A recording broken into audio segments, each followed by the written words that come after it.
Devagudi cinema గురించి విన్నాను గానీ, ఆ సినిమా తాలూకు ట్రైలర్ గానీ, సాంగ్స్ గానీ చూసింది ఈరోజే ఫస్ట్ టైం.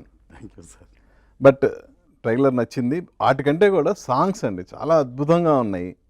నాకెందుకో వాటిని మీరు బలంగా ప్రేక్షకుల్లోకి తీసుకెళ్ళలేదేమో అని ఫీల్ అయ్యా నేను మాత్రం. వాస్తవం అది. అంటే నేను ఓపెన్‌గా చెప్తున్నా. చాలా బాగున్నాయి సాంగ్స్. దాదాపుగా ఐటమ్ సాంగ్ అయితే రఘుకుంచి గారు చేసింది ఆల్మోస్ట్ 21 lakhs వ్యూవర్స్ ఉన్నారు సార్ మా అఫీషియల్ ఛానల్ నుంచే. ఓకే. అలాగే చిత్ర గారి సాంగ్ ఆల్మోస్ట్ అరౌండ్ 6 lakhs దాకా ఉన్నారండి. అట్లా. ఓకే. సో ఏంటి మనం కలిసి దాదాపు 8 years అవుతుందా? దాదాపుగా agent Bhairava. Yes, agent Bhairava టైంలో కలిసాము. అవును. ఈ తర్వాత ఏమైపోయారు? తర్వాత ఒకటి చేశానండి సామి 2. Okay okay. అది ఇది So, ఆ దెబ్బకి- లోతుకి వెళ్ళి వచ్చా. ఆ లోతు నుంచి పైకి రావడానికి 8 years గ్యాప్.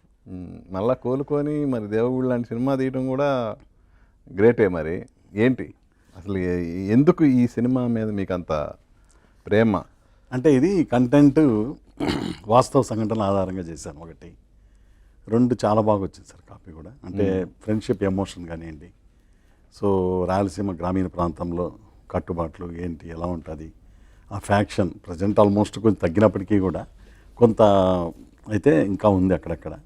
సో ఆ వాస్తవ సంఘటనల ఆధారంగా చేసుకుంటూ వెళ్ళాను.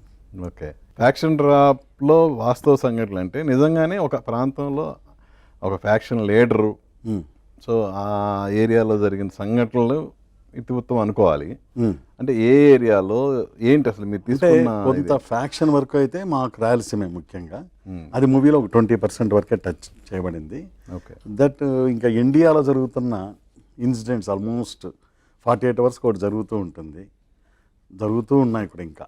అంటే ఏంటి ఏ లవ్ లవ్ ఎపిసోడ్స్లో అంతరాలు, అంటే కుల మత అంతరాలలో జరుగుతున్నదే మేజర్ అనమాట.